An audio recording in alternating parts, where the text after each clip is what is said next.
ये कहानी माधव के जीवन के उन 7 दशकों की है जहां समय कभी ठहरी हुई झील था तो कभी उफनती हुई नदी।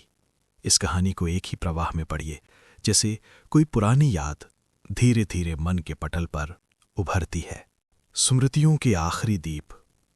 पहाड़ों की गोद में बसा वो छोटा सा घर आज भी वैसा ही था जैसा माधव ने 40 साल पहले छोड़ा था। बस दीवारों की पपड़ियां उखड़ गई थीं और छत पर काई ने अपना घर बना लिया था। 70 साल के माधव ने जब अपनी कांपती उंगलियों से उस भारी लकड़ी के दरवाजे को धक्का दिया तो एक चीखती हुई आवाज के साथ दरवाजा खुला, मनो घर उसे उलाहना दे रहा हो कि इतनी देर क्यों करती। माधव के हाथ में एक पुराना चमड़े का सूटकेस था और आंखों में एक धुंधली सी चमक। उसने आंगन के बीचों बीच खड़े उस पुराने नीम के पेड़ को देखा जिसकी छांव में कभी उसका पूरा बचपन बीता था। वहीं चबूतरे पर बैठ गया। अचानक उसे लगा जैसे हवा में चमेली की खुशबू खुली है और पास ही कहीं पायल की छमछम सुनाई दे रही है। ये सुमति थी। सुमति, उसकी हमजूली, उसकी पहली मोहब्बत और उसके जीवन का सबसे गहरा घाव। बचपन की यादें किसी फिल्म की तरह उसके सामने चलने लगीं। उसे याद आया वो दिन जब सुमति पहली बार उनके पड़ोस वाले घर में रहने आई थी। वो 8 साल का था और सुमति 7 की। उसके 2 चोटी वाले बाल और आंखों में शरारत भरी चमक माधव को आज भी याद थी। वे साथ में स्कूल जाते, रास्ते में गिरने वाले झरनों के पास रुकते और कागज की नावें बनाकर बहाते। माधव हमेशा सुमति की नाव को अपनी नाव से पीछे रखता था ताकि वो जीत जाए और उसकी मुस्कुराहट बनी रहे। माधव के पिता, जो गांव के स्कूल में मास्टर थे, अक्सर उसे डांटते थे। माधव, किताबों में ध्यान लगा, ये खेल कूद उम्र भर साथ नहीं देंगे। तब माधव को नहीं पता था कि उम्र भर साथ देने वाली चीजें किताबें नहीं, बल्कि वो पल थे जो सुमति के साथ जी रहा था। जैसे जैसे वो बड़े हुए, दोस्ती का रंग गहरा होकर प्यार में बदलने लगा। लेकिन पहाड़ की ऊंचाइयों पर रहने वालों के सपने अक्सर तंग गलियों में दम तोड़ देते हैं। माधव के घर की आर्थिक स्थिति बिगड़ने लगी। उसके पिता बीमार रहने लगे और घर की जिम्मेदारी माधव के कंधों पर आ गई। उसे शहर जाना पड़ा। जिस दिन वो शहर जा रहा था, सुमति उस पुराने नीम के पेड़ के नीचे खड़ी थी। उसने माधव को एक नीली डायरी दी और कहा, इसमें अपनी हर बात लिखना माधव, ताकि जब तुम वापस आओ तो मुझे पता हो कि तुमने मेरे बिना हर दिन कैसे गुजारा। माधव ने उससे वादा किया था कि वो जल्द लौटेगा और उसे इस घर की बहू बनाकर लाएगा।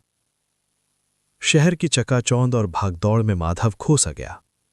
वो दिन में 12 घंटे काम करता और रात को उसी नीली डायरी में सुमति के नाम खत लिखता, जिन्हें वो कभी डाक में नहीं डाल पाता था। उन पन्नों पर माधव का अकेलापन, उसकी तड़प और शहर की बेरुखी साफ झलकती थी। धीरे धीरे साल बीतते गए। माधव ने पैसा कमाया, एक छोटा सा फ्लैट लिया और जब वो 5 साल बाद वापस गांव लौटा तो उसके पास सुमति के लिए सोने की पायल थी। लेकिन गांव पहुंचते ही उसे जो खबर मिली, उसने उसके पैर तले की जमीन खिसका दी। सुमति की शादी कहीं और तय हो गई थी। उसके पिता ने कर्ज के बदले सुमति का हाथ एक अमीर लेकिन उम्रदराज आदमी को सौंप दिया था। माधव ने सुमति से मिलने की कोशिश की। वे उसी नीम के पेड़ के नीचे मिले। सुमति की आंखों में आंसू नहीं थे, बस एक गहरी खामोशी थी। उसने माधव की दी हुई पायल वापस करती और कहा, देर कर दी तुमने माधव।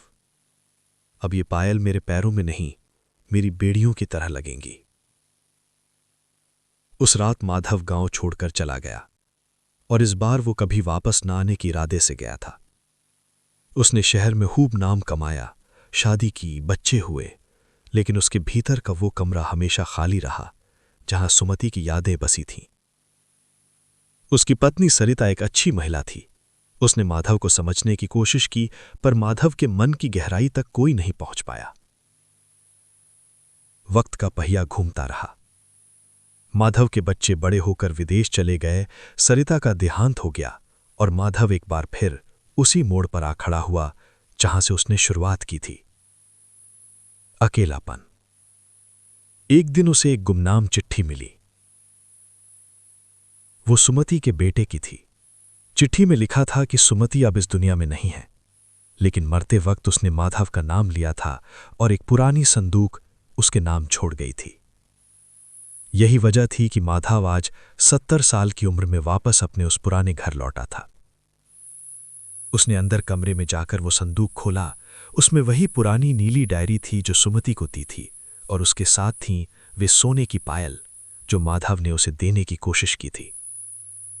सुमति ने उन पायलों को कभी नहीं पहना था, उसने उन्हें सहेज कर रखा था। डायरी के पन्नों में सुमति ने लिखा था, माधव, तुमने शहर जाकर पैसा कमाया,